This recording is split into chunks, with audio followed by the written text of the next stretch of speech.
बेटा अब शॉर्ट में आज हम स्टेमन के स्ट्रक्चर को रिवाइज करते हैं। स्टेमन की अगर हम बात करते हैं, स्टेमन को हम दो पार्ट्स में डिफरेंशिएट करते हैं। एक जो स्टॉक लाइक स्ट्रक्चर है उसको हम फिलामेंट कहते हैं और एक बाइलोब स्ट्रक्चर है उसको हम एंथर कहते हैं। ठीक है, फिलामेंट की अगर हम बात करते हैं, फिलामेंट एक स्टॉक लाइक स्ट्रक्चर है। फिलामेंट के दो एंड्स होते हैं, एक को हम प्रॉक्सिमल एंड कहते हैं, एक को हम बेटा डिस्टल एंड कहते हैं। प्रॉक्सिमल एंड हम उसे कहते हैं जो थैलेमस या पेटल के साथ अटैच होते हैं, उसको हम प्रॉक्सिमल एंड कहते हैं। और डिस्टल एंड उसे कहते हैं जो बेटा एंथर के साथ अटैच होता है। जो फिलामेंट होता है वो एक स्टॉक लाइक स्ट्रक्चर है।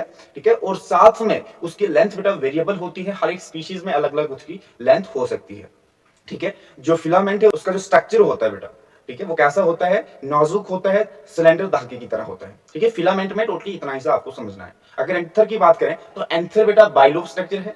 बाइलोब का मतलब ये है कि इसमें दो लोब्स होंगे। अब उन दो लोब्स में, ठीक है, अब पर लोब्स में हमारे पास बेटा दो दो कैविटीज प्रेजेंट होगी, मतलब दोनों लोब्स में दो दो कैविटीज प्रेजेंट होगी। तो टोटल कैविटी कितनी होगी उसके अंदर, चार कैविटी होगी। उन कैविटीज को हम नाम देते हैं बेटा थीका। ठीक है, उन कैविटीज का नाम हम देते हैं थीका या माइक्रोस्पोरेंजिया। ठीक है, तो ये आपको थोड़ा सा ध्यान से समझना है कि जब हम एंथर की बात करते हैं तो एंथर बेटा बाइलोब स्ट्रक्चर है, डाइथीकस है। डाइथीकस का मतलब आप ये समझ सकते हैं कि इसमें दो लोब्स होंगे, चार थीका प्रेजेंट होंगे। चलिए दिखने के लिए कैसा स्ट्रक्चर है, ये टेट्रागोनल स्ट्रक्चर है या टेट्रास्पोरेंजिएट है। तो इतना सा आप इसको समझ सकते हैं। नीट में अगर एंथर के बारे में ऑप्शन दिए होंगे कि आप ये बता सकते हैं कि ये एक बाइलोब स्ट्रक्चर होता है, डाइथीकस होता है, टेट्रास्पोरेंजिएट होता है, तो ये आपको इसका जो स्ट्रक्चर होता है वो टेट्रास्पोरेंजिएट होता है। अगर फिलामेंट में कोई ऑप्शन दिया होगा तो आप ये बता सकते हैं कि फिलामेंट की लेंथ कैसी है, वेरिएबल होती है। ठीक है, तो अगर आपसे कोई पूछे कि फिलामेंट की लेंथ जो परमानेंट होती है, नहीं, हर एक अलग अलग स्पीशीज में कैसी होती है, अलग अलग इसकी लेंथ होती है। अगर आपसे कोई पूछे कि